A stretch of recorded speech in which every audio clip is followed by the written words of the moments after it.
howlgalo dib hadduu dhaco laga wada qayb qaato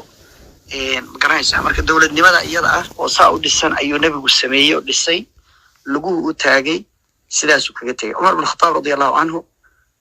xilligiisii ayay aad u faaftay diinta islaamka oo waxay gaartay dhul aad u tiro badan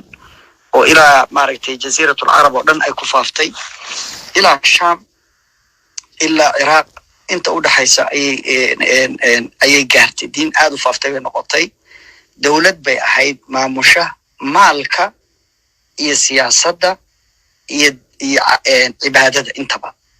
yani siyaasadda iyo cibaadada iyo amwaasha iyo xoolaha intaba maamusha waxaa la soo dejiyay xuduud iyo shuruuc taqaaniin oo lagu talagalay in lagu ilaaliyo dadka maalkooda iyo sharaftooda iyo diintooda iyo akhlaaqdooda iyo kulli lagu ilaaliyo marka Umar radiyallahu anhu isagoo salaad fajr dadka tujinaya toori caloosha laga geliyay oo la dilay oo nin majuusi uu dilay Abu Lu'lu al-Majusi la jiray wuxuu sameeyay Umar ibn Khattab radiyallahu anhu lixnin oo kamid ah asxaabtiisii raggii meesha joogay ayuu magacaabay wuxuu yiri hebel iyo hebel iyo hebel iyo hebel waxay ahaayeen Uthman ibn Affan radiyallahu anhu Ali ibn Abi Talib radiyallahu anhu ninka la yiraahdo Talha ibn Ubaydillah Zubayr al-Awwam Sa'ad ibn Abi Waqqas iyo Abdurrahman ibn Auf lixdan nin buu magacaabay wuxuu yiri lixdan nin majlis shura ah lixdan nin baa doorashada dadka u qabanaya iyaga waxay dooran doonaan ninka amiirka u noqonaya ummadda halka waxaa ka garanaysaa Umar waa siyaasi wuxuu ka hadlayaa ummadda mustaqbalkeedii ninkii amiirka ka noqon lahaa in la soo saaro dadku islahaa asxaabtaada iyo raggaad isku ragga tihiin waa ugu qiimo badan yihiin xagga qiyaadada iyo hoggaanka xagga aqoonta iyo cilmiga xagga khibradda iyo kartida xagga dayaanada iyo akhlaaqda diinta ah uu lahaa ugu fiican yihiin ayuu soo xulay raggaasi waxay u badnaayeen 10 mubashiriin bil janna marka uu soo saaray raggii loogu bishaareeyay nabigu ugu bishaareeyay jannada alayhi salaatu wassalaam bay u badnaayeen raggaas baa wuxuu yiri majlis shura ah waxaa la joogaya buu yiri oo muraaqabaynaya oo waardiyeynaya oo la shaqeynaya iyaga Abdullah ibn Umar wiilkiisii oo ninkii ugu badiyay sunnada nabiga sallallahu alayhi wasallam iyo axaadiista nabiga xifdigooda raggii ugu badiyay saxaabada kamid ah laakiin wuxuu yiri isagu amarka waxba kuma leh talada looma dhiibi karo macnaha madax lagama dhigi karo wuxuu diidan yahay qoyskiisii inuu isagu uga tago dadka muslimiinta inuu madax uga dhigo qof isaga qoyskiisii ah halka waxaanu ka qaadanaynaa in loo baahan yahay majlis shura haddii marka aan iyada arrintaas ku dabaqno hadda Soomaaliya dadka hadda gacanta ay u gashay doorashada Soomaaliya oo la rabo inay sida raggaas u maareeyaan oo raggaas intay qol galeen ayaa riwaayad kale waxay sheegayaan inuu yiri Umar lixdooda qolka la geliyo Abdullaahina la joogo qofkii amiir noqon lahaa ha ka soo saareen qolkaas hadday soo saari waayaan oo lixdoodaasi ay dooran waayaan qof dalka maamula lixdaba la dilo oo lix kale la doorto marka sheekadaasi waa la isku haystaa sixadeeda laakiin waxaa la hubaa inuu magacaabay hebel iyo hebel iyo hebel ummadda u doorta ninkii hogaamin lahaa wuxuu diidan yahay inuu qof magacaabo ummaddu marka inay wax doorato oo iyadu ay doorato laba qaab bay u dhacaan diinta islaamkuna ay ogoshahay qaab waa qaabkaas shacabkoo dhan in afti laga qaado oo wax la weydiiyo waa waxa ay yiraahdaan one man one vote qaabna waa qaabka majlis shura oo ah ahlul hal wal aqd in la doorto oo sida hadda baarlamaaniga ah ma garaysa in la soo doorto nuwaab dad matalaya dadka shacabka ah si loo soo yareeyo codadkii oo ay u soo dhawaato dadka wax dooranaya marka lix qof intay isu keentid aad tiraahdo lixdiinu doorta cidii ma garaysa madax noqon lahayd way ka sahlan tahay wayna ka shida yar tahay wayna ka kharash yar tahay marka la yiraahdo 2 milyan oo qof had doorato arrinta marka iyada markaan ku dabaqno hadda Soomaaliya waxaa jira niman maamulku hadda gacanta u galay doorashooyinka maamuladeedu gacanta u galay oo la maamul goboleed. marka waxaa jira 5 maamul goboleed iyo gobolka Banaadir iyo guurtida waqooyiga. marka waa 8 group marka lagu daro dawladda federaalka oo ka kooban madaxweynaha ra'iisul wasaaraha. marka 8 qolo baa gacanta bahasha ugu jirta. 8 qolo waxaa la rabaa inay soo maamulaan qaabkii doorasho u dhici lahayd oo ay doorasho loo qaban lahaa. aniga marka muhiimadeedu dhinacaas ma aha. iyaga laga rabaa inay xal keenaan. rag waaweyn weeye. waxaa la rabaa xilkasnimo inay dareemaan, dalka inay u turaan, mustaqbalka ummadda oo dhan baa dhabarka ka saaran inay culayskaas dareemaan, inaanay caqabad ku noqon ummadda Soomaaliyeed oo laga yaabo inay kasoo muuqanayso god madow dheer oo ay ku dhacday inay kasoo muuqanayso aysan weli si fiican uga soo bixin, laakiin ay kasoo muuqanayso ay kasoo dhowdahay inay dibadda soo istaagto ama madaxa ka keento godka madax kala soo baxdo. iyagaa laga rabaa mas'uuliyad culus baa saaran. ilaahayna waa kula xisaabtamaya. ninkii isagu dibindaabyo ugu jira ama danka qaadasho ugu jira, rabbigii baa u jeeda subxaanahu wa tacaala. isagana la xisaabtamaya. ummadaana way dhiban tahay. dhankaan raba anigu inaan ka ishaaro waxa weeye dhanka dhalinyarada. dalkan waxaa la sheegaa majority-ga ummadda Soomaaliyeed inay yihiin dhalinyaro 75%. dhalinyaro mar hadday marka iyagu ugu badan yihiin dalka, waxay ahayd inay iyagu stakeholder ka ahaadaan talada iyo arrimaha iyo doorashada intaba. qofka la rabo inuu go'aanka gaaro waa qof la nool oo la mid ah oo ka tirsan dadka tirada badan oo go'aanka loo gaarayo. dhalinyaradu marka waxaa ay ku imaan karaan 2 sifaba in la sameeyo. dawaadweyd waxaa la sameeyey waxa la yiraahdo qoondada haweenka. waxaa fiicnaan lahayd dhalinyaradu inay qoondo ku leedahay maamulka, inay qoondo ku leedahay xildhibaannimada, inay jirto facilitation iyo fududayn loo fududaynayo dhalinyaradu inay siyaasadda galaan iyo maamulka. waxaan dareemayaa oon maqlayaa dowladdaanu inay dhalinyaro aad u badan kusoo dartay magaranaysa siyaasadda oo dhig cusub oo badani jiro. dhalinyaradu waa dad faahima oo si sahlanna wax u fahmi kara. hadda xilliga lagu jirana la jaan qaadi kara. digital era lagu jira ama waqtigii magaranaysa macluumaadku uu ahaa ama informationkii akhbaartu ay ku jirtay digitalka ay tahay oo ay ku jirto magaranaysa internetka. dadka marka accesska ugu badan leh yaqaan wax heli kara, akhbaar heli kara, xog ururin kara, information soo jamcin kara waa shabaabka iyo dhalinyarada. energy-ga cidda leh waa iyaga. kacaamadii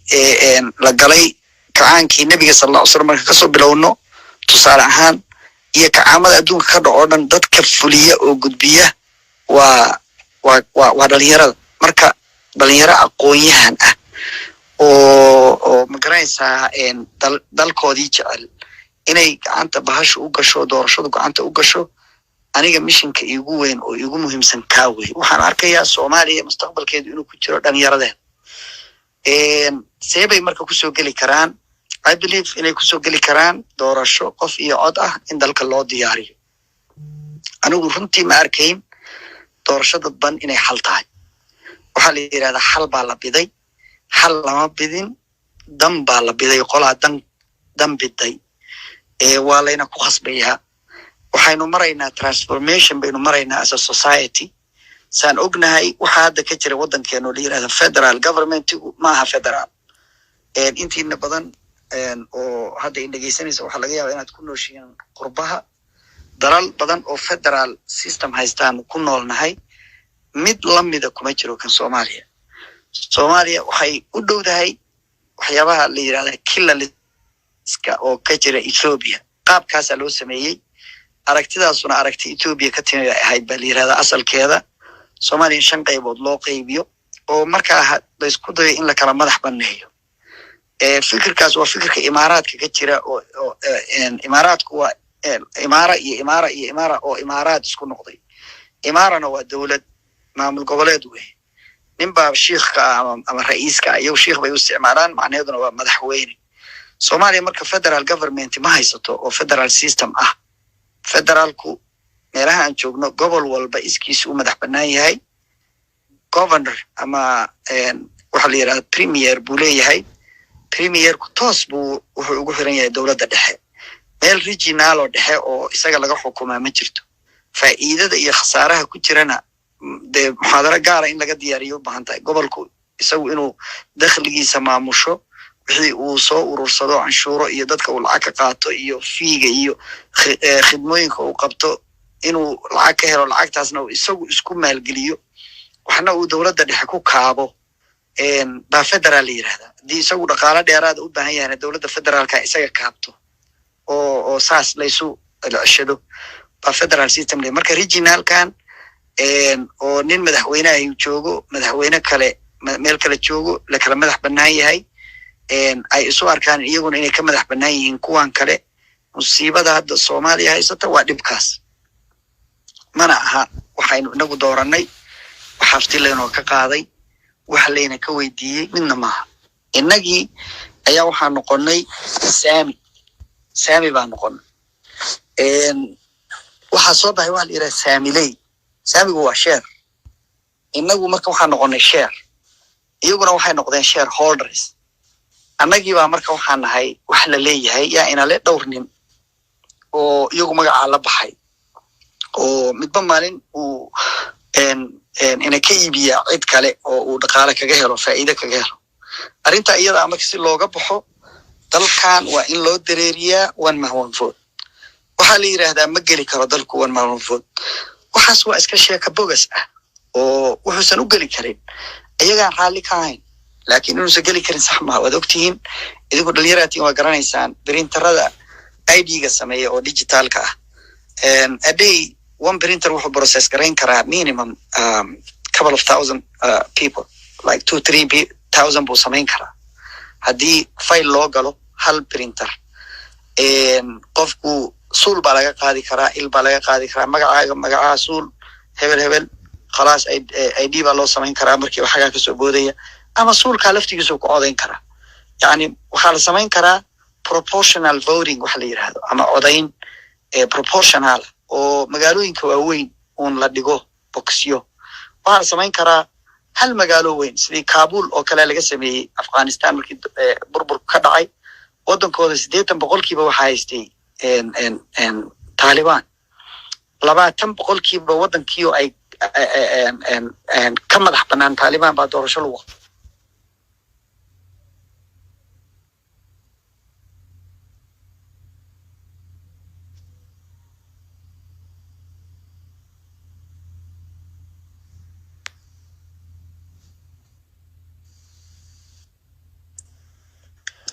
waxaa macquula sheekhayn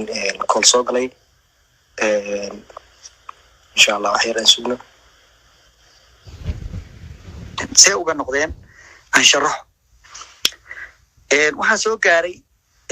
marigan wadaadnimada iyo kutubta iyo akhrisanaynay oo Soomaaliya aan joognay oo intii qixii iyo dhowr sano ka dambeysay iyo kutub la akhriyay waxaan xasuustaa iyadoo la yiraahdo oo ay across the board tahay hadeerna waa duuban tahay iyadoo duuban meel ku jirtaa qofku hadduu wadaniyad aamino waa mushrik shirki weeye inaad wadanka aaminto inaad wadanka weynayso aad jeclaato waa gaalnimo okay calanka in loo istaago waa gaalnimo waa soo mar waa duuban tahay way ku jiraan YouTube-ka kuwa weli leh oo in calanka loo istaago waa kufri ridda aan islaam qofkii oo diintii ka baxay by nature qofka bini aadamkaahi wax buu jeclaadaa haddii la yiraahdo marka ma jeclaan kartid wadaniyad maxaa halkaa ka baxay Soomaaliya ka baxday maxaa ku xiga marka qofku wuxuu buu jeclaanayaa Afrikana shughul kuma liido kuma ay ogola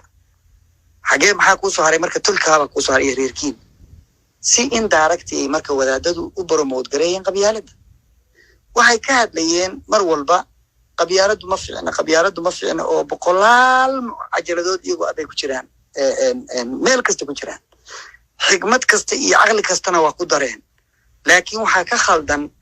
wixii ay dadku kaga bixi lahaayeen qabyaalada oo ahaa ama jamaaca iyo urur meel ka jira ama ahaa wadan iyo dal meel ka jira ama ahaa region samaysan oo meel ka jira optionkaas dadkii lama siin dhalinyaradii marka waxay ku khasbanaatay inay khaanado kale ay galgalaan. khaanado qaar waxaa galeen jamaacad islaamiya oo ay u tacasubayaan oo ay u jecel yihiin isaga ama jamaacadaas u jecel yihiin sidii waddanka ay u jeclaayeen iyo si ka sii weyn oo daaca xataa qaarkood daaca mutlaqa inay siiyaan. daaca waxaa la yidhahda inay ogolaadaan ama u hoggaansamaan si aan su-aal aysan ka keeni karin waxa ay jamaacadu amrayso ay u hoggaansamaan oo ugu hoggaansamaan jamaacada saas oo kale. arrinta iyada ah marka oo ah wadaniyadii qabyaalada baa bedeshay. wadaniyadii waa dhimatay. marka waxaa la rabaa culimadu ay ka geli karaan dadka inay dib u soo celiyaan wadaniyadii, in dadka la jeclaysiiyo dalkooda. diinta islaamku dalka qiimaha ay u yeeshay waxay gaarsiisay oo culimada ka khaldan oo la rabaa inay saxdo ayna qaataan khaladka ay iyagu galeen. anigu waa ogolahay qaybtaydii inaan qaato, in nin walba qaato oo yidhahda anaa khalad ka galay. waxaa ka mid ahaa dowladnimada in lala diriro. dowladnimada in lala diriro maadaama aan dowladdu qur-aanka oo keligiisa oo yani musxafka ah aan laysku xukumayn ay la diriraan. ma jiri kartaa dowlad aan qur-aanka wax ku xukumin laakiin diinta islaamka wax ku xukunta? nacam. dowladda soomaaliya ka mid a oo haddeer jirta ma aha sharci kaloo dibadda ka yimi laguma xukumo dadka. qofkii qof dila waa la qisaasaa. axkaam badan oo aan la fulin baa jirta oo kamid a xuduudii qaybihii kale sida karbaashkii, qofka zinaysta, magaranaysaa qofkii tuuga oo gacanta la gooyo, waxyaabahaasaan jirin. laakiin si guud diinta islaamka wax kasoo horjeeda diin ma ogola waddankeenu iyo dastuurkeenu. wax alla wixii diinta ka hor yimaada ma ogola. marka waa diintii oo aan dhammaystirnayn oo wax ka dhimdhiman yihiin laakiin kulligeed ku salaysan waxay haystaan oo dhammi ku salaysan diinta islaamka. saa in loo fahamsiiyo la yidhahdo dowladdaanu dowlad gaala maaha, dowlad cilmaaniya maaha, waa dowlad islaama. wadaadadaa laga rabaa. wadaadada waxaa laga rabaa inay marka labaad fahamsiiyaan dadka markay wadaniyadda jeclaysiyaan. nabigu sal lla ly slam wuxuu yidhi man qutila duuna beladihi fa huwa shahiid. yani jihaadka waxaa ka mid a laba nooc wey. jihaadka laba nooc wey. jihaad waxaa la yidhahdaa kifaa'iya iyo jihaad cayniya. mar buu sida salaada faradka ah waajib yahay. goorma? goortii dhulkaaga lasoo galo oo gaalo dhulka muslimka ay qabsato. soomaaliya waa dhul muslim, haddana waxaa weerar ku ah gaalo kenyaati la yidhaahdo iyo ethoobiyan. haddii marka dhulkeena la qabsado qaybna wayna ka haystaan. dhulkaaga haddii la qabsado inay waxay culimadu activate garayso dadka muslimiinta ah, inay waddanka jeclaysiiso, in wadaniyadda la jeclaysiiyo, inay taa ka dhulkooda ka mid a aysan ogolaan, inay cid faraha lasoo gashaa jirto, inay waxaa meesha ka baxday markii wadaniyaddu meesha ka baxday waxaa soo galay qoqob iyo qabiil. qabiilkiibaa wuxuu dhalay waxa la yidhahdo maamul goboleed. maamul goboleedkaas iyo haddeer marka symptomska in la daaweeyo la cayriyo waxaa ka fiican root causka in la daaweeyo. dadka in wadaniyad lagu beero baa waxay keenaysaa anigu inaan soomaali ahay markaan aan fahmo. wiilka jooga baydhabo inuu soomaali yahay aan fahmo. wiilka jooga kismaayo inuu soomaali yahay aan fahmo. kan muqdisho jooga, kan galmudug jooga, kan puntland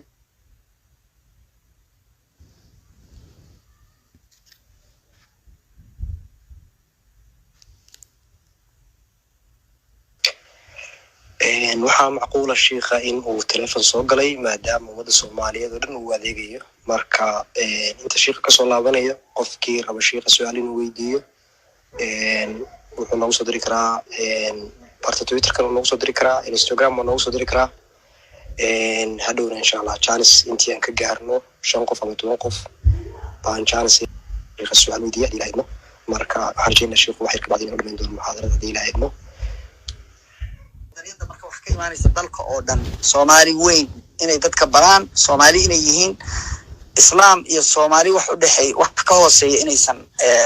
shacabka soomaaliyeed aysan qabyaalad iyo iskala saarsaar iyo isfaquuq iyo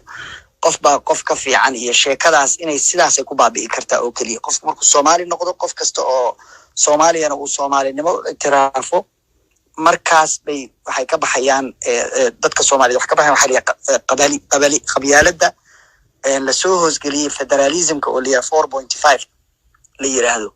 oo sidaa khaanadaas halkaa laga soo geliyey saasay kaga badbaadayaan. waxay kaloo culimadu kasoo geli karaan inay markii ay noqoto hadda doorashada hadda joogto kale sidii aan shalay maraan hadlayay aan ka sheegay culimadu inay qaataan rool al-islaax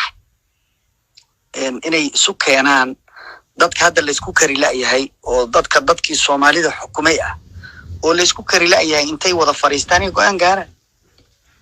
oo maalin walba meel kale ka sii dilaacaysa oo maalin walba meel kale u sii gudbaysa oo maalin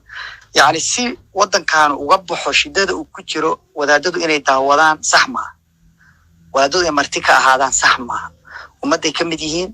iyaga wuxuu soo bartay aqoon bay xambaarsan yihiin cilmigii ugu fiicnaa bay xambaarsan yihiin diin islaam bay xambaarsan yihiin waxa la rabaa inay soo galaan ku soo galaan iyagoo jamaacada iyo iyagoo qof ah furaada oo jamaacad inay ku soo galaan inay yimaadaan madasha wada hadalka inay dhageystaan inay wacdiyaan inay wax u sheegaan inay fahamsiiyaan culayska saaran nimanka go'aaminaya ummadda masiirkeeda inay wax u sheegaan inay ilaahay ka cabsada ummadda taladeedii oo dhan baa dusha idinka saaran 6 nin oo Umar bin Khattab radiyallahu anhu magacaabay oo markii dambe Uthman ibn Affan isku raacay inuu madax ka noqdo ummadda muslimiinta amiirkoodii noqdo oo khalifatul muslimiin noqdo الثالث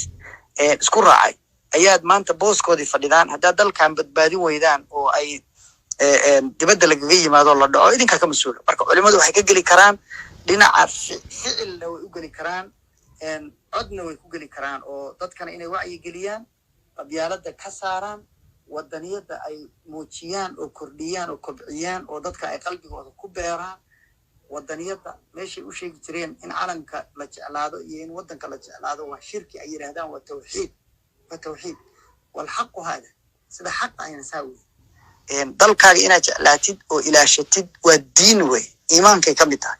nabiga sallallahu alayhi wasallam la'ana allah man ghayyara manar al-ard markula dhulka calaamad buu leeyahay wadamadu waa kala xirxiran yihiin wadanka muslimka ah dariiq manaaraadkiisa iyo calaamaadkiisa qofkii qeyra ilaahay naaradiisa ku dhacdo markuu leeyahay waxa la ilaalinayaa xuduudii baa la ilaalinayaa xuduudaada ilaasho dalkaaga ilaasho xuduudeena waa xuduud dheer waxaan la wadaagnaa inta ku xigto wadan ahaan ina xigto Kenya iyo Ethiopia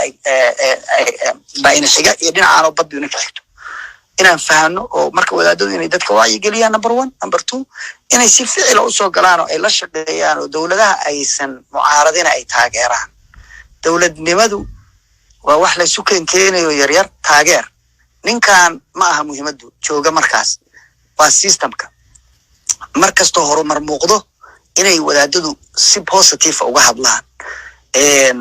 hadallada maalmo dhaweyd aan maqlay oo qaar wadaadada kamid ah ka soo yeeriyay oo ah kursiga ka deg tanaasul iscasil wuxuu ku baaqayaa warkaasi anarchy waxa la yiraahdo idinku waa garan kartaan dhalinyaraatiin inaan cidina xilka hayn hadda inaan cidina xilka hayn waa la siman yahay hadii la siman yahay fawdana waa la yaqaan waxay dhasho qof walba hadduu xor yahay and there is no law and order cid ka sarreysa dadkoo dhan oo xukunta haddaysan jirin insaanku ma noolaan karo baadiya la degi lahaa qofba meel baadiya buu iska degi lahaa cidna kuma xirnaadeen marka ilaahay dhulkan khaliifku uga dhigay dadkana khaliifku ay ka yihiin dhulka waxay samaysteen iyaguna khulafaa madax iyaga ah oo ku hogaamisa say u wada guuleysan lahaayeen marka halkaasay culimadu ka geli karaan doorkooda ugu wanaagsan waa inay musaalaxa ka galaan oo ay raggan hadda ishaya ay isu keenaan hortooda ay ku niqaashaan ninkii khaldan ay yiraahdaan jooji dalka u tur ha burburin wadanka cidii magaranaysaa meel kale ka socota ama dana gaara wadata inay farta ku fiiqaan inaysan markaan oo kale xilligii la aamusi lahaa ama la xishoon lahaa ama la gaban lahaa lama joogo xilligii farta la isku fiiqi lahaa intaasaan marka oranaya insha Allah والله تعالى أعلم صلى الله وسلم على سيدنا محمد وعلى آله وسلم وما تنتهي مرة هذا هو سنت الشيخ عبد الحرسي أصحابته هوس جوبته وحن قاعد سنة وحن فرينا جعنته قف كده بين سؤال ويدي الشيخ كل ما وده هلي كرنا كان سنة كل يوم وده حين الله كيسه جعنته بينه فرنت هاي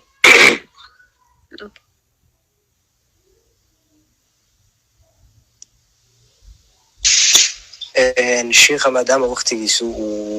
ونسيي حبدنا الفائدة وحرمنا عضو وقف وبدنان إن شاء الله إلى نسينا وقتي أي شيخ سؤال كويديان وحرجين يا شيخ إن أدو احترام دونه سؤالها إنه يدين إن الشيخ هذا السؤال العلمي يقوم كل سنة si inagoo dhan aynu uga faa'iidaysano. Marka hadda 40 qof oo kor saaran baan ku bilaabeynaa. Ku soco walaal Haruun. السلام عليكم ورحمة الله وبركاته. دمان dadka meesha ku kulmay marka hore waa salaamaya marka labaad ilaahay baa u mahadcelinaya ka sakan Sheekh Cabdi Xirsi aad baan ugu mahadnaqayaa inuu nagala soo qayb galo doodan quruxda badan oo dhalinyarada u faa'iideeyo wixii cilmi experience uu la dheeryahay. Sheekhani waxaan wataa laba su'aalood tan koowaad waxa weeye dalka Soomaaliya waxaa hadda ku soo batay dhalinyaro badan oo aaminsan fikirka atheism-ka ama cilmaaniyadda. Sheekh sidee looga hortagi karaa arrintaas oo ka cilmi ahaan ka diin ahaan ka wadaad ahaan aad ku talin lahayd? Su'aasha labaad oo ah waxaa hadda sheegtay in wadaadadu ay yihiin inay role muhiim ah ka qaataan doorashooyinka stability-ga waddanka. Waxaan aragnay Soomaaliya wadaadadii oo firqo u kala baxay oo kala qaybsamay. Arrintaas ma la dhihi karaa waxay weakness u yeelaysaa in wadaadadu awoodda ay lahaayeen iyo roolka ay lahaayeen inay waddanka islaaxiyaan? oo aan u fikir ahaan waxaa aaminsanahay diintu inay haddii si fiican loogu dhaqmo ay meesha ka saarayso qabyaaladda, musuqmaasuqa, deganaansho la'aanta, muranka iyo khilaafka. marka arrintaas ma aaminsan tahay khilaafka wadaadada u dhexeeya firqooyinka ku kala baxeen in awooddii iyo roolkii ay mudnaayeen wadaadadu inay ka qaataan waddanka Soomaaliya inay weeqayso? aad baa mahadsantahay. حياك الله وبياك الله أكبرك. أدر فكر كأثيزمكو فكرنا وحا لو حليا يا فكر مركا وإن لهلا بان الله إيو ميلا اللي يسوي يمادو أو سي بابليغا لوغا دودو فكر الله عن أو أما أثيزم إلهي مجرو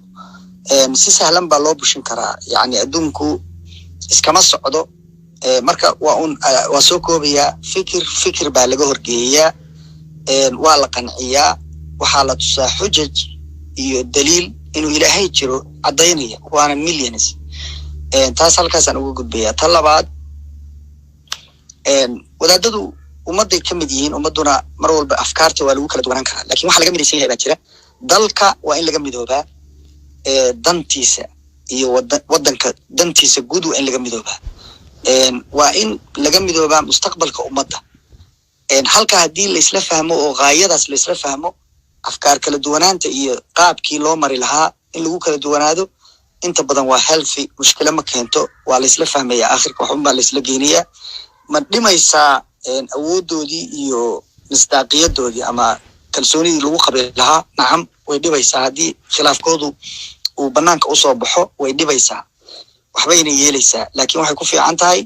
wadaadadu hadday wada fadhiistaan oo wada hadlaan oo arrinta ay isla fahmaan ay wadaan, way isfahmi karaan, wayna isla wadi karaan. wallahu aclam.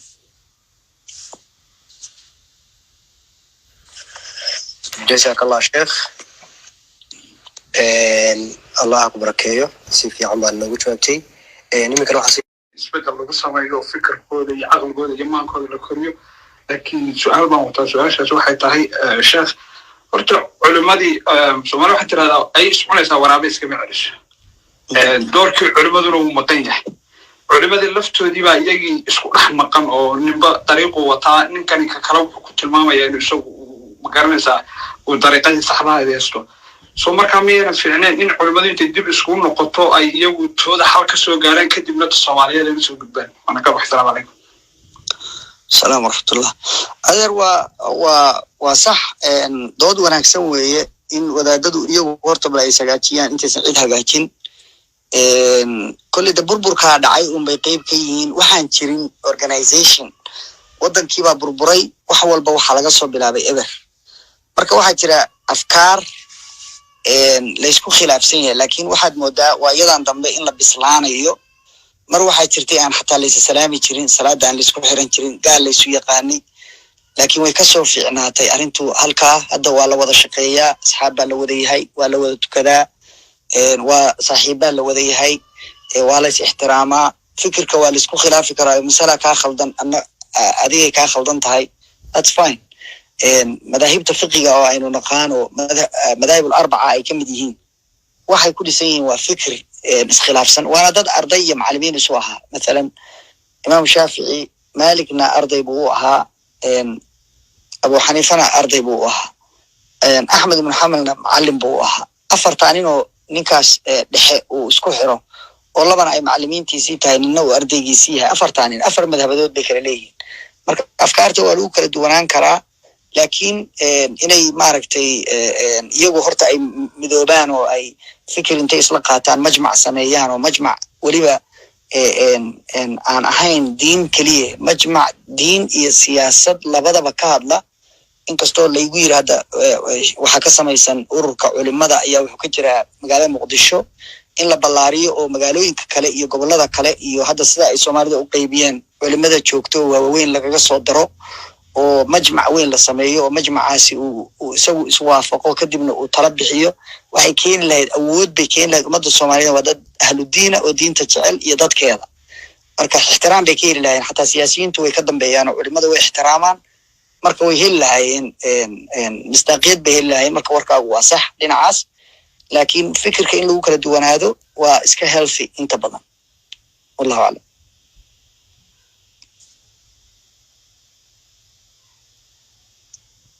waa mahadsantahay sheekh saad uga jawaabtay jazaak allah khayrka cumri dheer iyo caafimaad baan ku rajanaya insha allah sidoo kale allahu akbar okay ridwan ku soo السلام عليكم ورحمة الله دمانتين وأن إذا ماذا السلامي لغيرات البرنامج كسوء أبا بوشي قارحان شيخ عبد الحرسي شيخنا وحان كم إذا حدن يرضى وحرا لنا تويتر كا نقول الصعودة الرماح حقا كالصعودة وحان رمي شيخنا الله بس سؤالات كويديو سؤال شكوبات يعني النيرادة ويهود عندهم بهذا واحد بدنا أساسه بدري wacyigooda sidii hore maaha wax badan ay fahmeen waagii hore dhalinyaradu waxa weeyaan dhinaca nolosha waxaad moodaa iyo fahamka adduunka inay ka yara maqnaayeen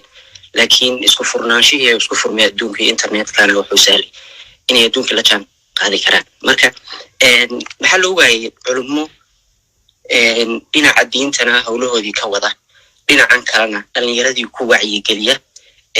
in ay isbeddelka qayb ka noqdaan sida adigu abad hawsha aad qabataba oo aan dareemaya inaad aada ugu yeertihiin laakiin culamo badan maxaa loo waayay su-aashayda labaad waxay tahay dhibaato waxaan haysata sheekh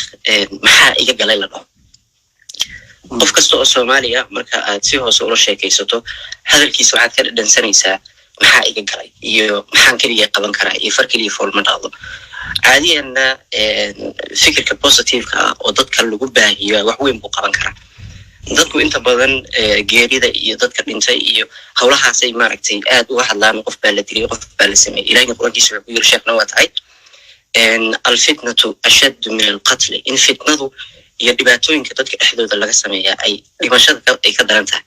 marka arrintaa ayada ah maxaa iga galan sidee dadka looga wacyigelin karaa oo loogu beeri karaa in dadku ay dareemaan inay dal iyo dad jira yihiin oo badsanta حياك الله وبياكم culimadu saan hadday ku bilaabay hadalka fikirka ah in diinta iyo la kala fogeeyo siyaasadda way qaateen way aqbaleen way ka durkeen aad bay uga fogaadeen dadkeeda bay dhaleeceeyeen dadka siyaasadda bay dhaleeceeyeen waxaa jiri jirtay oon xasuustaa mar aan la salaami jirin ninkii siyaasi noqda oo wadaadadu haddii lagu arko isagoo qof siyaasiya salaamaya uu wadaadku ahaan jiray qof la tacniyo ama wax laga sheego uu ahaan jiray yani maraaxil bay soo martay alxamdulilah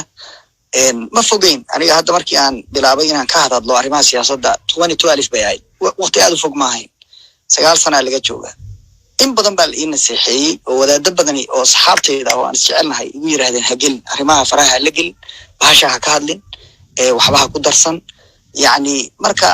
wadaadadu maadaama ay iyagu ka cararayeen inay iyaga sharaftoodu meel lagaga dhaco oo iyaga wax la yeelo cararkii ka cararayeen dhalinyaradii facaaliyadii ay ku lahaan kareen ama magaranaysaa inay impact ku reebaan dhalinyarada baa yaraanaysaa dhalinyaradii maxaa u sheegi kartaa masaajidka ima watuko waxaan ahayn uma sheegi kartid laakiin haddii ay wadaadadu siyaasadda comment ku yeeshaan haddii ay tala bixin ku yeeshaan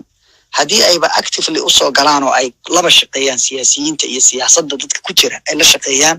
waxaa imaanaysa inay markaa dhalinyaradii ku dhiirigelin karaan inay qof ahaan anigu dhalinyarada waxaan ku yidhaahdaa horta adigu bal qof ahaan isdhis inta hadli lahayd horta hadli isku day marka koowaad horta inaad shahaado qaadatid caalamka waxaanu hadda joognaa caalamul awraaq warqad ninkaan haysan cidina wax ma weydiiso cidina warkiisa wax kama soo qaado marka horta bal warqad qaado kow labo shaqo isku day inay heshidoo income leedahay oo aad adigu sustainable entity aad noqotid qof isagu marka hore kafaala qaadan oo aan baahnayn oo gacanta horsanayn labadaa markaa isku dartid baad adigu cid wax tari kartaa marka saddexaadna waxaan ku baraarujinaa inuu galo nidaamka iyo systemka inuu activist ka noqdo xaafadda iyo dariska iyo areada uu joogo oo halkaa ka bilaabo kor u socdo degmada gaaro kor u socdo gobolka gaaro kor u socdo dowladda sare gaaro sidaa uu ku socdo active uu ka noqdo ama xubin firfircoon uu ka dhex noqdo ummadda uu ku dhex jiro waxba igama gelin waxaa dhalay qofkii oo ka quustay wixii uu ka heli lahaa oo faa'iidada ahaa society-ga uu ka tirsan yahay haddii uusan waxbarasho ku qabin oo aan cidina wax barayn inuu lacag raadsado isagu iska bixiya mooye haddii uusan caafimaad ku qabin oo uusan caafimaad free dowladdiisii iyo meeshuu deganaa ka helayn haddii uusan socialkii oo dhan noocay ahaataba uusan ka helayn wixii uga baahnaa hadduusan shaqo haysan oo uusan income helayn nabadgelyadiisii haddaysan sugnayn ixtiraam shaksiya hadduusan lahayn oo aase qof aan loo ixtiraamayna askarigu iska dili karo xabad la iskaga dhufan karo baabuur la marsiin karo macna uusan ku fadhiyin isaguna wuxuu ka quusanayaa dee waxaan waxba kuu ahayn maxaa kaa galay halkaasay ka imaanaysaa see baa looga bixi karaa qofkan citizenka ah waa in la baraa inuu qiime leeyahay isagu inuu qof qiime leeyahay inuu bulshada qiime u leeyahay markii isaga la baro serviceka u baahan yahay investment weeye dowladaha ad arkaysid dowladaha markay fakhriyaan oo gaajo ku dhacdo intay lacag deyna qaataan bay dadka wax baraan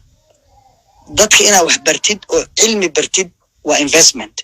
waxaa ka soo baxaysa inay hadhow iyagu dalka wax taraan oo dadka wax taraan qofka marka wax lagu darsado oo ama maskaxda laga dhiso ama dhaqaale ahaan loo dhiso la invest gareeyo investment lagu samaysto ama la maal gashado hadhow waxbaa kasoo laabanayo kasoo noqonaya marka waxaa lagaga bixi karaa iyagoo loo muujiyo inay qiime leeyihiin wax la taro la dhaqaaleeyo loo turo wixii iyaga dhibkooda ah laga hadlo markii nabadgelyo laga hadlayo shacabka in la badbaadiyaan rabnaa wax alla wixii shacabka dhib u keeni karaa kelmadda aad sheegtay oo walfitnatu ashaddu min alqatli qofka inaad disho horta waxaa ka horreya inaad fitno gelisid inaad dishid baa hadhow baa ka dhalanaysa marka fitno inay dhacdo faafta yaa ka dhib badan qofka in la dilo oo qofku fitnada laba nooc weeye midda ayadaasu ay ka hadlayso diin ahaan qofka in loo fitneeyo oo akhlaaqdii iyo dhaqankii laga baabasho ayaa ka liidata inuu dhinto macna isagoo aan ku noolayn buu noolaanaya qof aan macnawiyaad lahayn marka macnawiyaadkiisa in kor loo qaado in loo sheego inuu qof cunsura oo qiimale yahay oo bulshada ka mida hadduu isagu dhacaana bulshadu ay dhacayso hadduu isagu kacana ay bulshadu kacayso waxtarna uu leeyahay far keliya fool ma dhaqdo nebi maxamed sal alla ly salam bal isku matal dib u fiiri keligiis isagoo ah oo nin dhalinyaro 40 jir ah buu wuxuu soo dhex istaagay maka 360 sanan baa dhex yaala kulli waa ilaahyo guryaha kuwa kaloo badan baa yaala uu yimid dadkii wuxuu ku yiri waxa caabudaysaan oo dhan waa ka kac waxba kama jiraan aabayaashiin waxay caabudi jireen oo dhan ka kac wey kulli qofkii waxa caabudaysaan caabudo ku dhintaa gaal wey naartu galaya keligay baa jannada gelaya keligay baa wadadii jannada hadda haysta ninkii soo raacaana badbaadaya bal fariintaasi say u culus tahay in dadka laga gado bal eeg hadduu yiraahdo marka war waxaan lama samayn kara macquul maaha aniga keligay baa dadkaasoo dhan bedeli kara hadduu yiraahdo maanta ma aynaan ka sheekaysaneen magaciisana ma soo qaadneen sala allahu caleyhi wasalam marka yani far keliya fool ma dhaqdo lama rabo waxa weeye if I can do it if anybody can do it why not me anyone hadduu wax bedeli karo amba waa bedeli karaa bedelka iyo kacaanka iyo tagyiirkuna wuxuu ka bilowda hal qof sida uu nebi maxamed uga bilowday sal ly slam wuxuu gaaray caalamka oo dhan meel ka mida adduunka oo aan islaam ka jirin ma jirto mar buu ahaa dowladda xukunta africa asia iyo yurub dowladda xukunta ahaa islaamku hal dowladda xukunta ahaa marka iyadana intaasaa lagu daaweynaya qofka kor loo qaado la yirahda sky is the limit waxaa rabtaa noqon kartaa waxbaad baran kartaa waad shaqaysan kartaa caqli iyo fikir baad keeni kartaa adduunkaad wax kusoo kordhin kartaa. maskaxdaadu caadi maaha. waxaa kugu jira mashiin aad u qiimo badan baa kugu jira. ka shaqaysii, waktigaaga ilaasho, wax baro, wax qabso, horey u soco. taasaa lagaga bixi karaa. qofku markuu dareemo marka inuu qof qiimo leeyahay oo bulshada iyo qoyskiisa qiimo ku dhex leeyahay, agagaarka uu ku nool yahay laga qiimeeyo, kor buu u soconayaa. wallahu aclam. جزاكم الله خير. هذا أحسنت يا شيخ رضوان برالك صعب. سؤالها أنا عن سوق وابن أخيارها الشيخ سؤال شو يديني سنة إن شاء الله أنا سوق قابلنا أسكو دينا. ويدينك إن شاء الله ما سنتين. وأنا وذا سلام هورت أصحابته نود ديني سبرنامج كي الشيخ أبا يا أصحابته خصوصا الشقة يسوي برنامج كان قبصومه وأنا كي محد علينا يا إن برنامجنا نقولي متكبر بين أسبوعي معنا نورجين دونا إن شاء الله. أنت أسكدي هورت الشيخة وحنكلا سعوداهم فيسبوك عن كاركا وأصحابتك وحيرنا كمدعي وحكي ترى فولات كام الشيوخ ما أنتي wax badan shacabka la wadaago oo wixii maanta noloshooda hadii noqon lahayd ka hadla ama noqon lahayd maxaa la dhahaa la mustacna la matasifuun shacabka dadka wixii ku xiran oo noloshooda ku xiran ka hadla ustaadka laba shay oo weydiina sheekha labada shayna bal waxaan isleeyahay wuxuun bal in macquul ay tahay in beri ka maalin laga bedeli karo insha Allah kulli siyaasadda marka hortan siyaasadda ku hormaraya doorka culimada ku leeyihiin doorashooyinka maxaa keeni waayay shuyuukhda inay tagaan oo madaxdii la fariistaan oo kala dab qaadaan oo ay kii khaldan ay dhahaan waa khaldanta waddanka fariiso oo hadalkooda maadaama iyaga yihiin martabooyinka ugu sareeya maanta cilmi laga gaaran ay gaareen martabada kale oo ah dadka in la xushmeeyo oo dadku ay xushmeeyaan oo aad uga dambeeyaan masaajidooda inta ka istaagaan oo dhahaan dadka ha ka istaagaan dhibaatooyinka wali waxaan la hadlayaa shuyuukhda badan oo waddanka markay ka baxsan yihiin kama hadlayo shuyuukh badan oo waddanka markay ka baxaan oo kale oo xoogaa waxaa moodaysaa inay hadlaan oo badanaa wax kala qayb qaataan laakiin waddankii shuyuukhdii joogtay oo gudihii ku dhex jirtay maxaa keeni waaya inay ka hadli waayaan oo dhihi waayaan waa khaldantaa joog kanaa saxane shacab uu raaca ama kanaa khaldane ka jooga oo dhibaatadaas waddanka hale ka joogo maxaa keeni waaya inay u kala garqaadaan maadaama ay martabad heer sare ay maanta gaarayaan si lamida salaadiinta lamida baan filaya martabooyinka shacabka Soomaaliyeed dadka ixtiraamaan taas waa mid tan kalena waxaan filayaa shiikha shuyuukhda kalena naftigooda maxaa looga hadli waayay dareenka shacabka oo kale badanaa oo ah waxay ku dhisan yihiin oo kale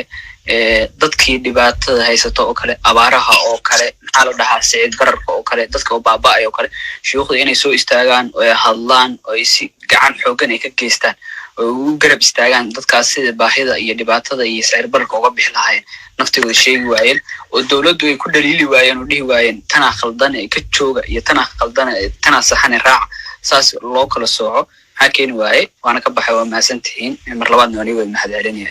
idin qoran insha Allah salaamullah iyaakum Allah ku barakeeyo adeer aniga labadaada su'aaloodba waa interconnected waa isku xiran yihiin waxaan u aanaynayaa laba arrimood horta wadaadadu dadkii ka mid yihiin dadkii shacabka ahaa oo Soomaaliyeed baana burburay waxaa burburay qiyamkii oo dhan waxyaabihii valueska ahaa ama qiimaha lahaa oo dhan baa burburay waxaa hadda soo badanaya walillahi alxamdu culimo diintana taqaan adduunyadana taqaan yani qofku hadda nabi maxamed sallallahu alayhi wasallam markii uu joogay magaranaysaa uu joogay xilligiisii wixii shacabku ay yaqaaneen oo nolosha caadiga ahaa oo ahaa ama xamaal ama ganacsi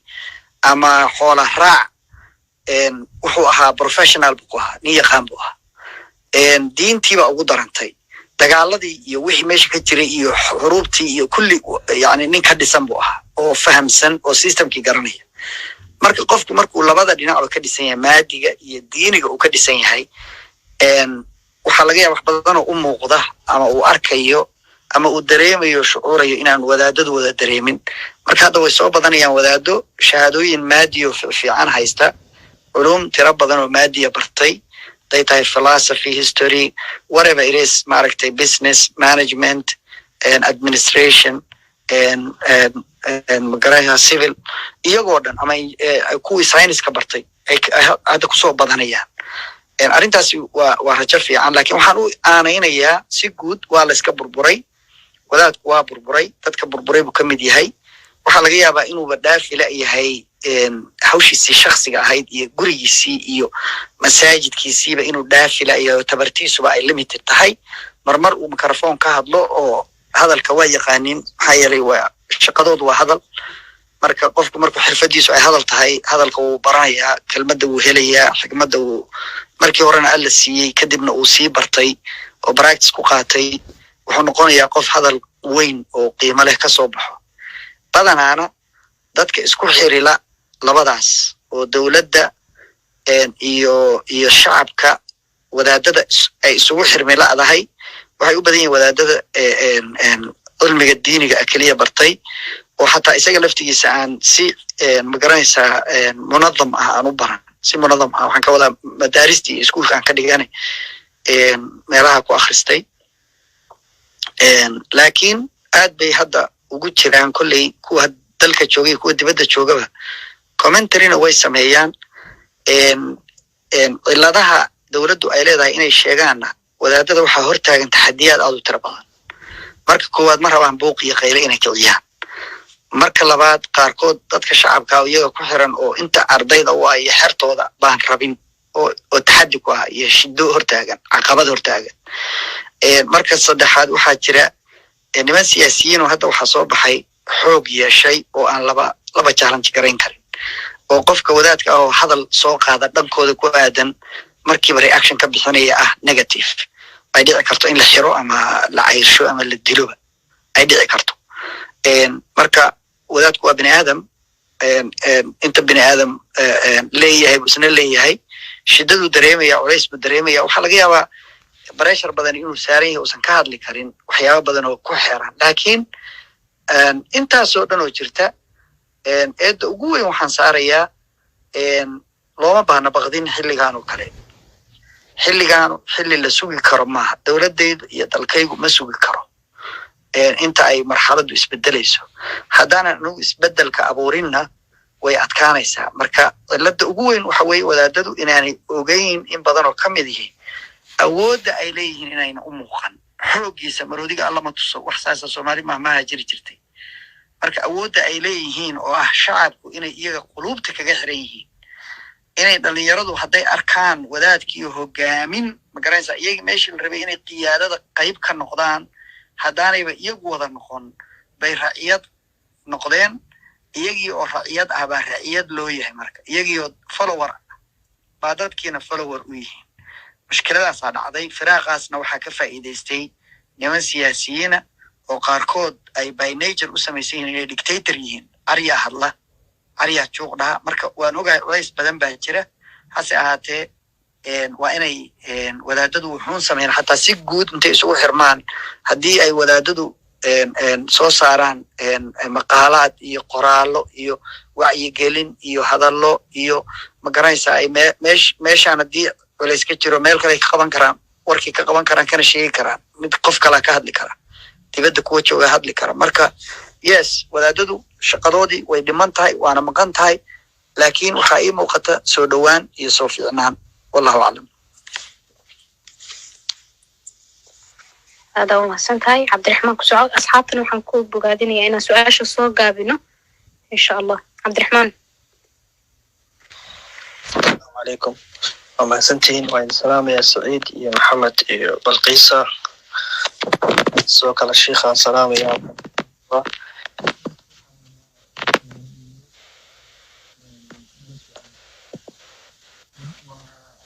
عبد الرحمن والله ما مقلون ولا مقلاد نعم أولا وين سلام يا دمانتين سعيد يا محمد يا بلقيسة سيدوك على الشيخ سلام يا لما سؤالات بان قبا أنيقا أنت الدور الشدي كساب سنتهاي منا وحواي وسؤال دورك علوم ذا أنت الدور الشدي شيخ وحا باينا كويديو أيامه قدام بي أو دالكو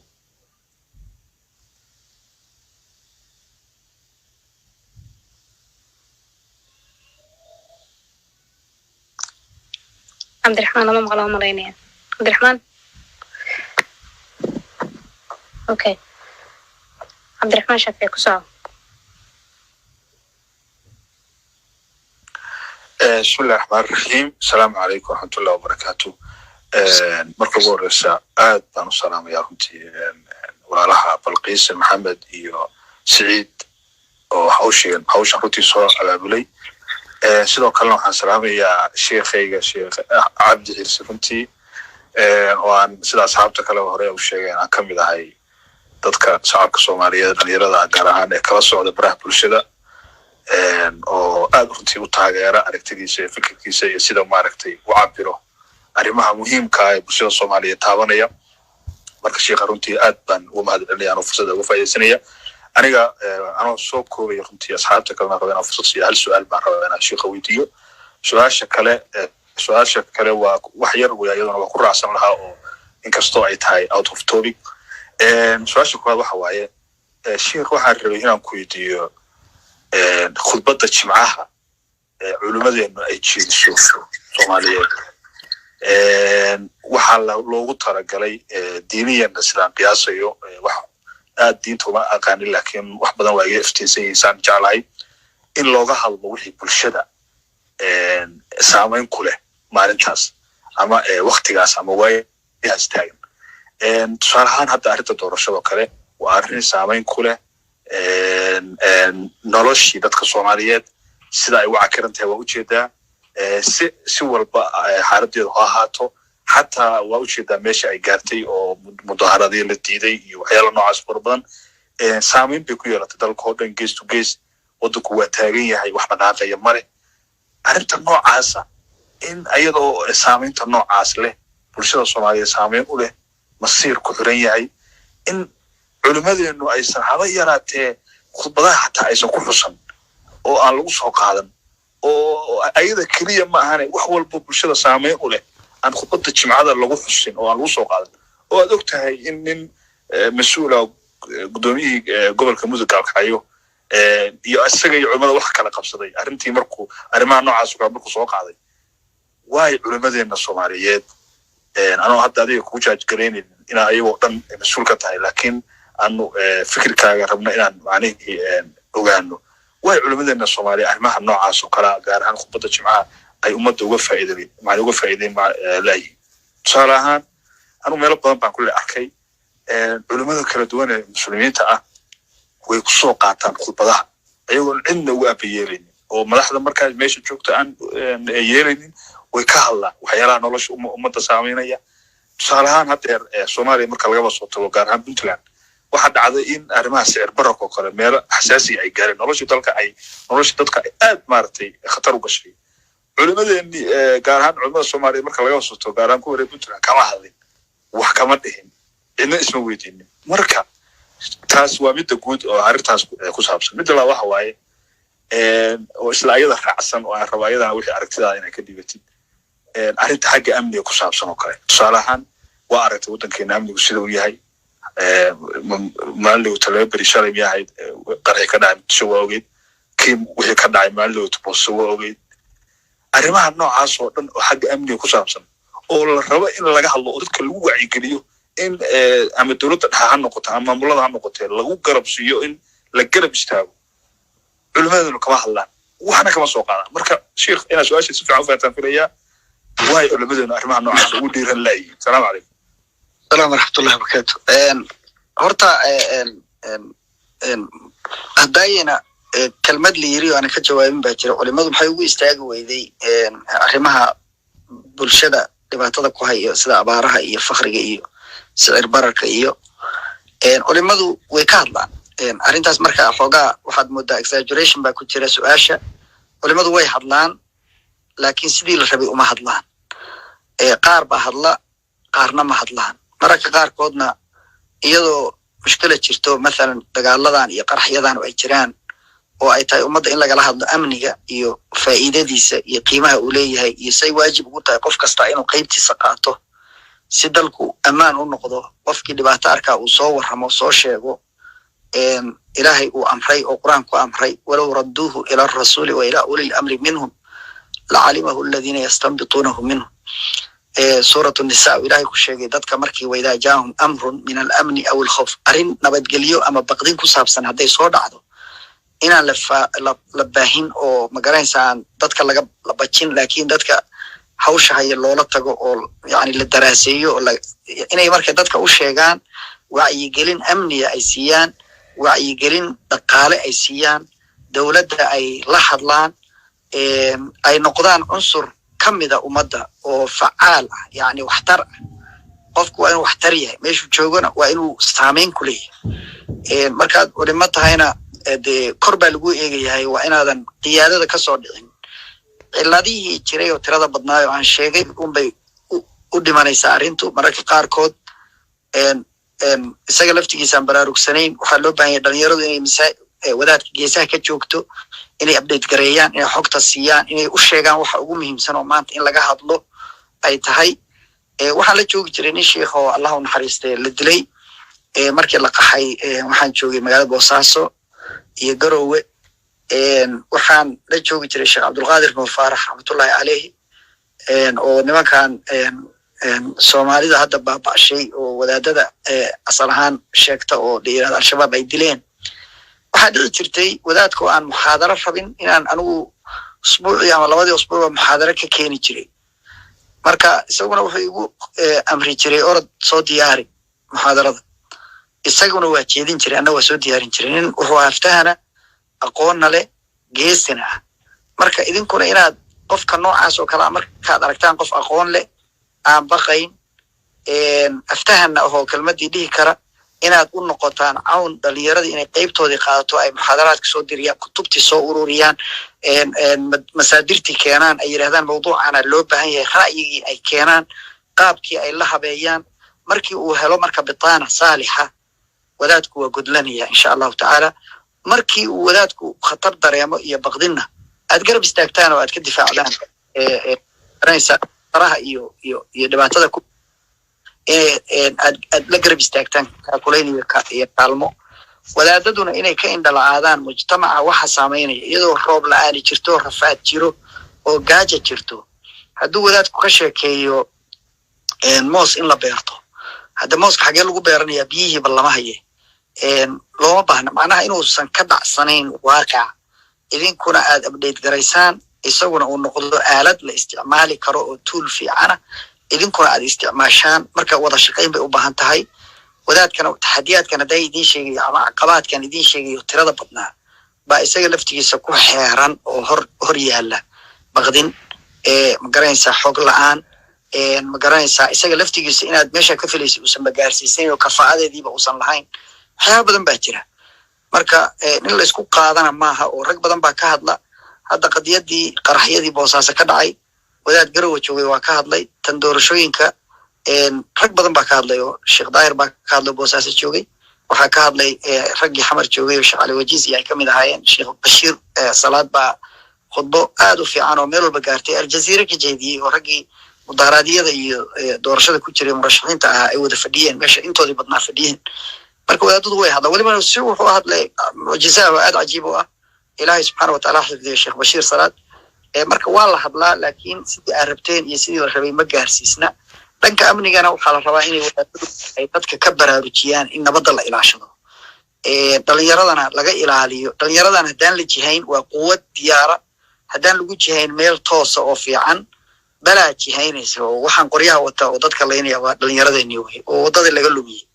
oo awoodoodii si khaldan looga faa'iidaystay marka iyaguna inay taa ku baraarugaan waa la rabaa dhalinyarada waa la rabaa inay wadaadada isku ururiyaan ay maalaan iyagu inay isticmaalaan tool way telefonka wax kasta ku jira internetka laakiin adiga laga rabaa inaad tool mufiid ah ka dhigatid qalabku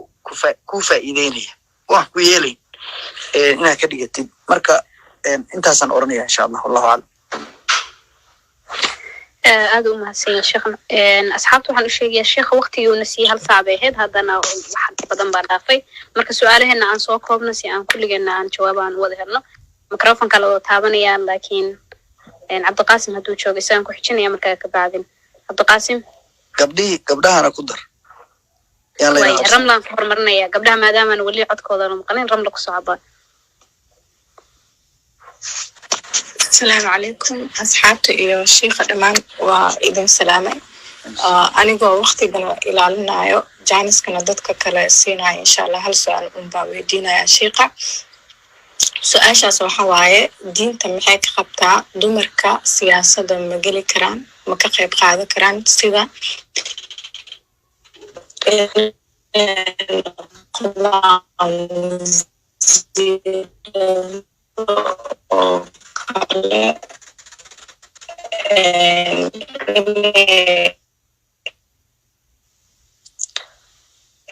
agaasimayaal noqdaan oo kale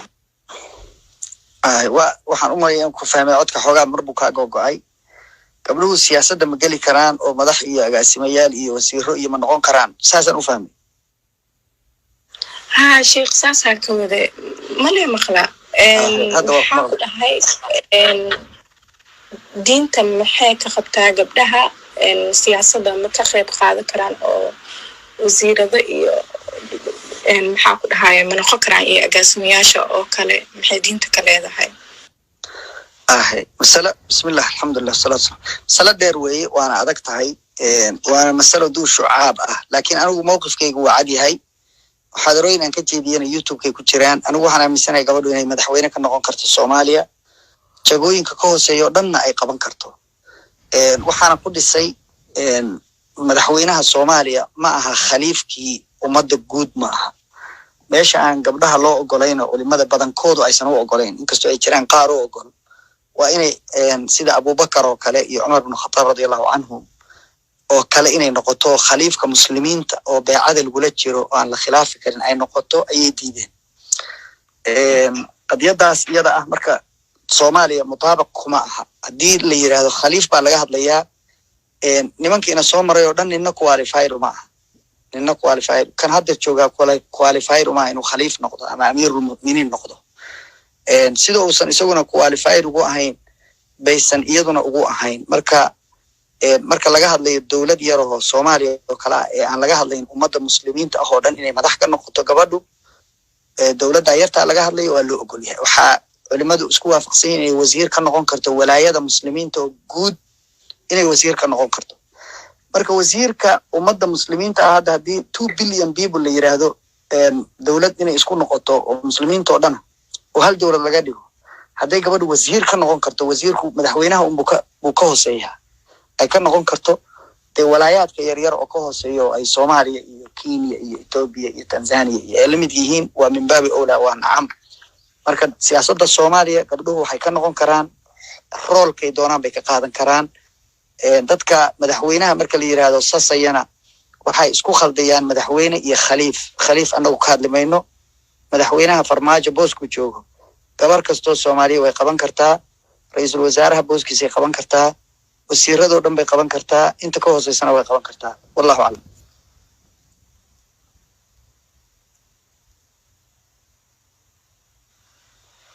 jazakallah sheekh waqtiga maadaama uu kooban yahay dhalinyaro badan ay gacanta soo taagayso oo qof walba oo inagana kamid a uu rabo caawa sheekhiinu su-aal weydiiyo waxaan ka rajeynayaa dhalinyarada hadda hartay oo rabo sheekha su-aalaha inay weydiiyaan inay su-aalaha soo koobaan dhalinyarada hoos taagan oo gacanta soo taagaysana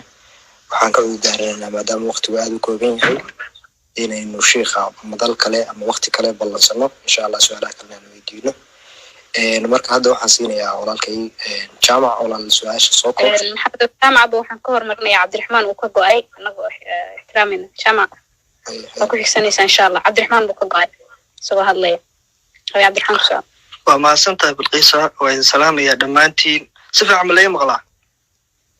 haa walaala waa mahadsantihiin sheikha waan salaamayaa laba su-aalood baa habaa sheikha inaan weydiiyo labada su-aalood waxa waaye sidatan sheikhow midda koowaad waa arrinta doorashada sheikhow markaad ka hadlayso waxaan dhegaystay maxaadooyin tiro badan oo ayaamihii u dambeysay aad uga hadlaysa arrinta doorashada iyo caqabadaha iyo waxa taagan sheikhow arrinta doorashada markaad ka hadlayso waxaad muhiimadda saartaa laba shakhsi oo ka tirsan member stateka oo soomaaliya iyadoo caqabaduhu doorashada ku geedaamin ay tiro badan yihiin ay dhici karto waxyaalaha qaarkood inaad xoogaal ka ahayn waxaa kaloo xooga saartaa waxyaalaha Soomaaliya hadda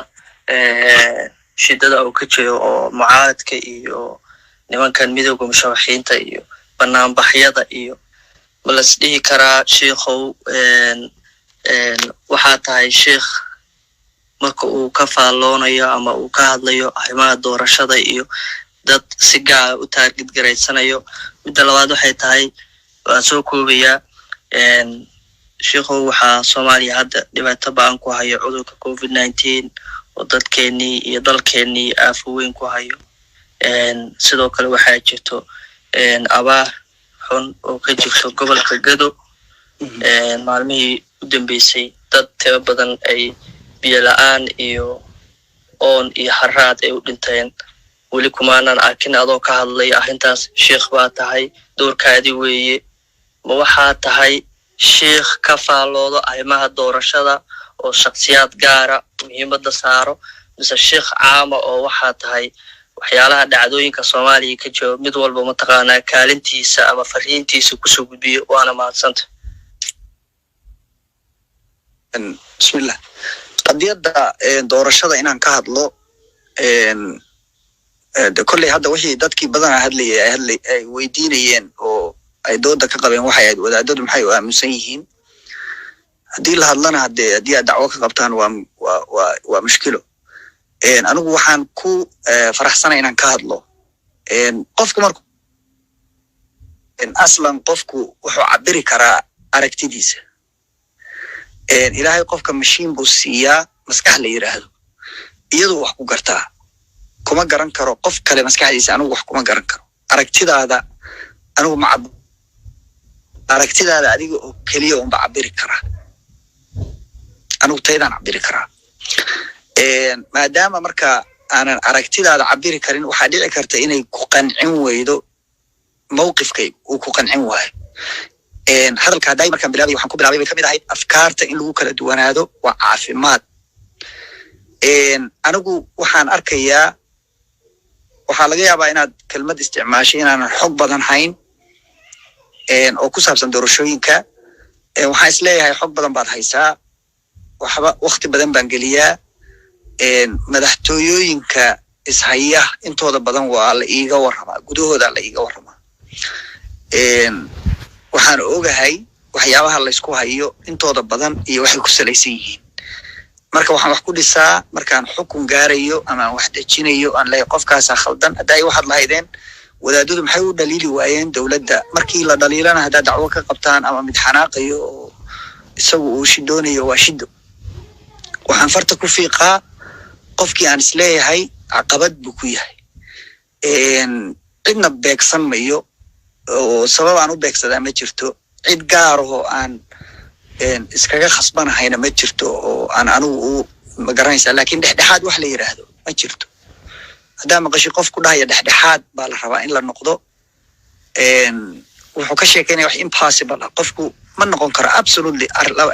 arrin meel ka jirta oo isaga saameyn ku leh. dhexdhexaad kama noqon karo. waxa u muuqanaya khalad iyo sax. midii saxda ah waa inuu taageeraa. ilaahayna amarkaasu bixiyey, waidaa qultum facdiluu buu yiri. markaad hadalaysaan sheega xaqa oo cadaaladda raaca, dhinaca saxda ah taageera. markii laba qof hayso oo qof khaldan yahay, haddaad tirahda adna garbaa leedahay adna garbaa leedahay, you're part of the problem, you're not part of the solution. xal ma aadan keenin, xalkana qayb kama ahid. problem baa tahay. dadkii adaa isku sii diraya. qofkaad tirahda waa saxan tahay, wayse sii kicinaya. nabigu sal lla ly slam wuxuu yiri unsur akhaaka dhaaliman aw madluuman. walaalkaa u hiili dugar darenyaya dugar leeyahay. markaasaa waxaa la yidhi yaa rasuulallah hada almadluum fa kayfa addaalim? kan madluumkaa waa garanaya, dhaalimka see ugu hiilinaa? markaasuu yidhi waxaad ka qabanaysaa gacanta. jooji baad leedahay, waad khaldan tahay, dhaaf, adaa gar daran. qofka garta leh markaad tirahda adaa gar leh, kan garta daranna tirahda waad gar daran tahay. labadaba waad u nasiixaysay,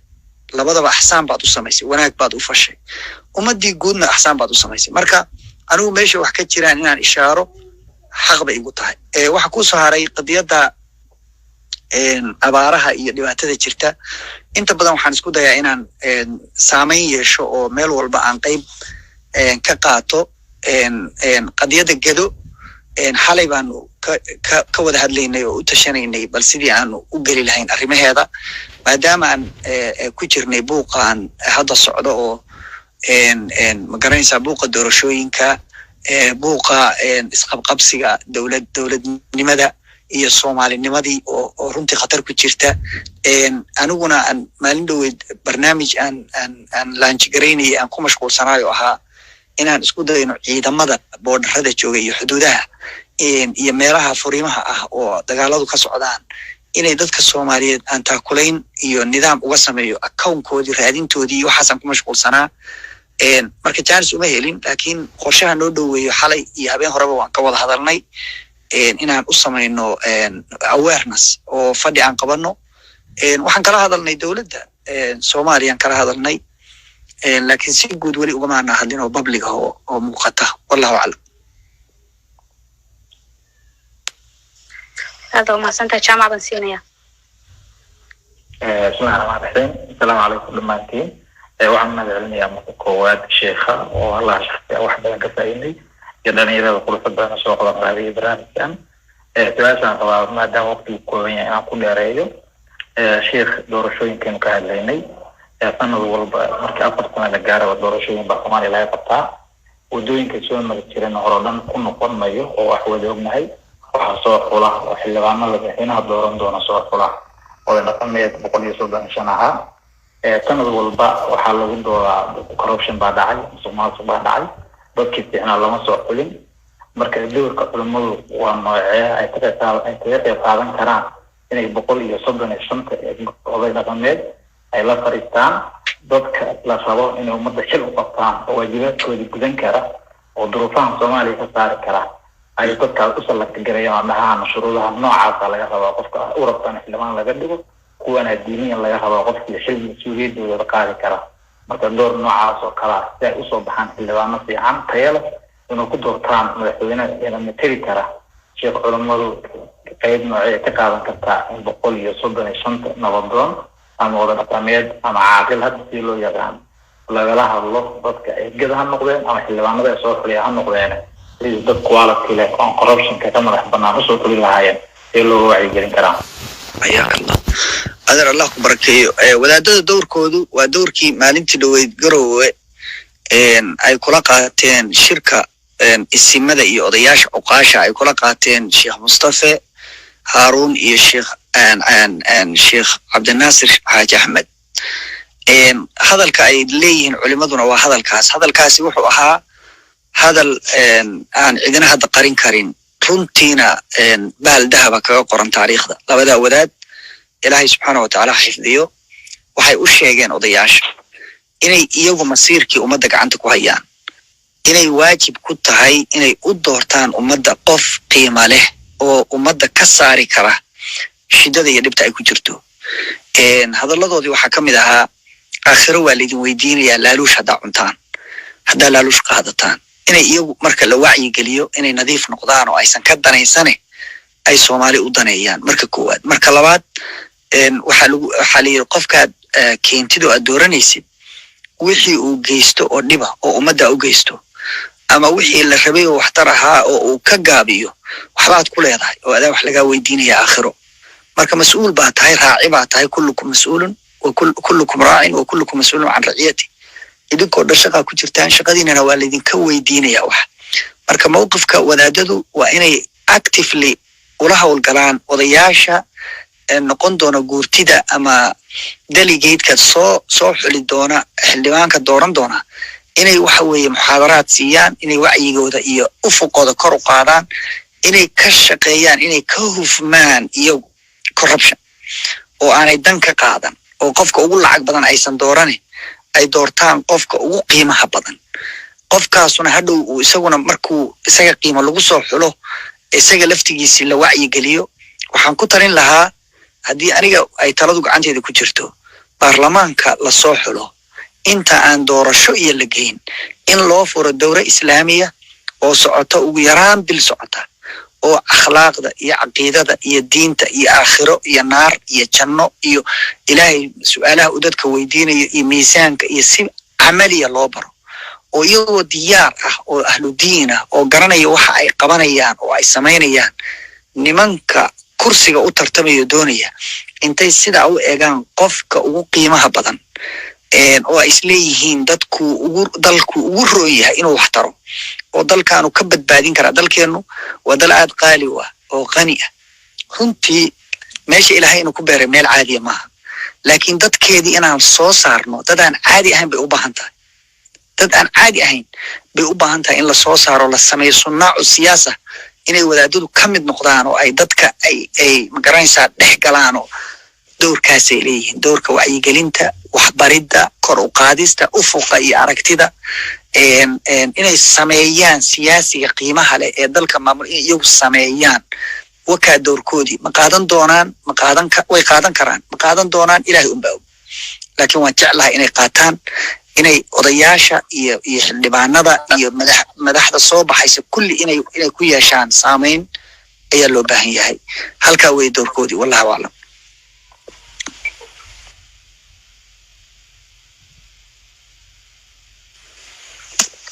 جزاك الله فضيلة الشيخ. والله اللي waxaan ku soconaynaa sida loo soo kala horeeyay. hadda waxaan siinayaa walaalkay Sheekh Mustafa Ali. soo dhaw walaal. Sheekh Mustafa. waxaan u maleynayaa Sheekh Mustafa waa maqan yahay. Zainab ku soco.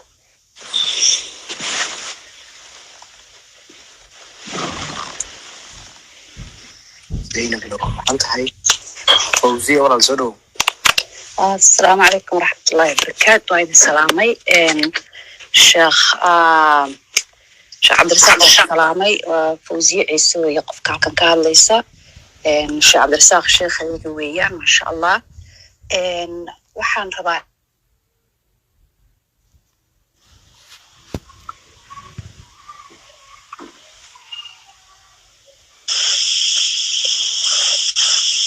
ولا القيسية اللي ما مقنع مو تسجل حل سام من فوزية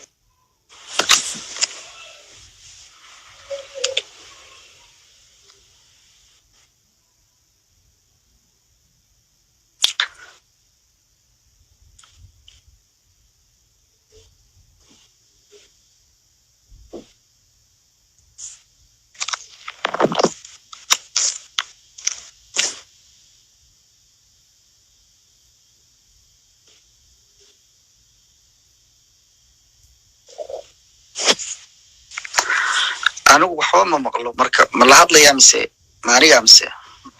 aniga laftirkay fawsiya hadlahayd. fawsiya waxba ka maqalno. axmed baan siinayna. axmed. بسم الله الرحمن الرحيم. waxaan filayaa waa la maqlayaa si fiican walaal. marka ugu horeysa waxaan bogaadinayaa dhalinyarada runtii barnaamijkan muhiimka ah loo organise garaysay. marka xigta hal su'aal keliyaan qabaa laakiin arar baan ka hormarinayaa. waxaan isleeyahay ciwaanka waxa aad ugu fiican lahaa in la yidhaahdo maxay tahay caqabada ka hortaagan in ummadu door shariifa ay ka qaataan doorashooyinka dalka. dooddaasa aad lafugur fiican u baahay. aan sii gudagala barnaamijka waxaan isleeyahay runtii horta culimada mas-uuliyiin baa ka saaran guud ahaan wacyigelinta bulshada iyo hadalka mashaakilka bulshada haysta gaar ahaan waqtiyada xasaasiga ah sida qiimaha siyaasadeed, dhaqaale iyo amniba. waxaan isleeyahay culimadu waxaa la gudban in qaab cilmiyeysan oo runtii xigmad badan ay ku jirto oo dhexaalnimo ay ku jirto inay wajahaan arrimaha doorashooyinka si aysan ugu sii diraan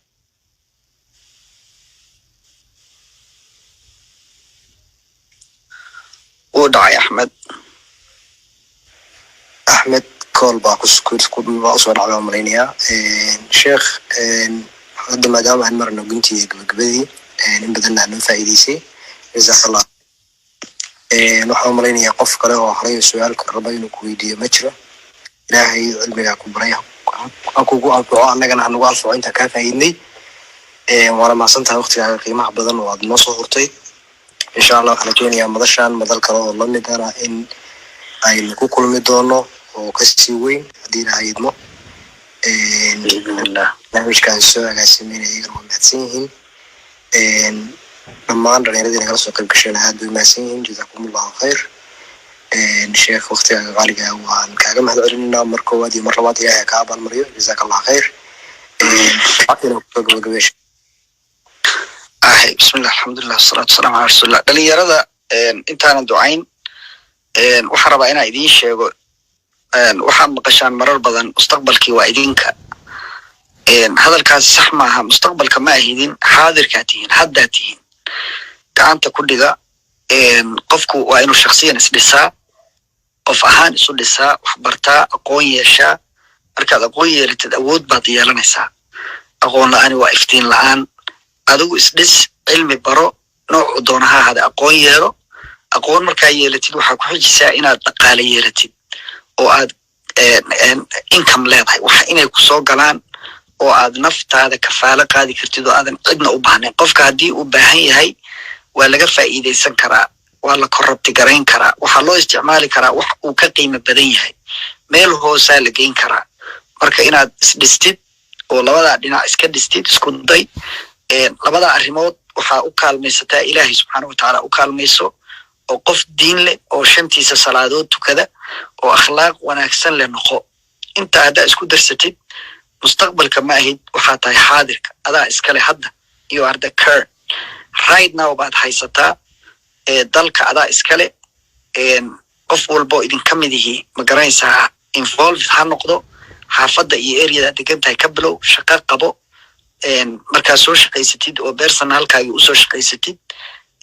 waktigaaga ku haray qayb ka mida geli inaad bulshada caamka u shaqaysid isxilqaan markaad isxilqaantid oo la arko inaad soo xilqaantay oo aad soo gelaysaan oo rabtaan oo ma garanaysaa aad ligliga haysataan haanta waa laydin dhiibaya intaas baan insha allah idinkula dardaarmaya waxa la barto hana la shaqaysto ilaahay subxaana watacaala waxaan weydiisanayaa fadhigan fadhi khayr inuu nooga dhigo wixii aan ka nirina wixii sawaaba ilaahay subxaana watacaala ajar naga siiyo wixii naga xumaadayna uu ilaahay subxaana watacaala noo dhaafo dadkii dhalinyarada ha isku soo dubaridayna waxaan ilaahay uga baryayaa subxaana watacaala muhiimadda iyo waktiga iyo aragtida iyo garashada ay gelinayaan inuu ilaahay u barakeeyo ilaahay subxaana watacaala intiina kala qayb qaadatay iyo inagaba waalidkeen iyo dembigeenaba ha dhaafo dembigeenna iyo kii waalidkeen ha dhaafo ilaahay qofkii dhibaataysan dhibka ha ka qaado reer gado ilaahay subxaana watacaala roob degdega ha siiyo ilaahay abaarta ha ka dulqaado ilaahay subxaana watacaala dadka dhibaataysan oo magaranaysa sicir bararka iyo colaadaha iyo meelaha ay ka jiraan dalkeena ilaahay subxaana watacaala ha ka saaro dal wanaagsan oo barwaaqaa buu ilaahayna siiyey ilaahay barwaaqadeena hayna tuso dalkeenu abaar iyo gaajo inuu qabo ma aha dal qaniya weeye oo meeshii la rabo ay wax laga beeri karo meel kasta kalluun iyo laga cuni karo iyo magaranaysaa baddaas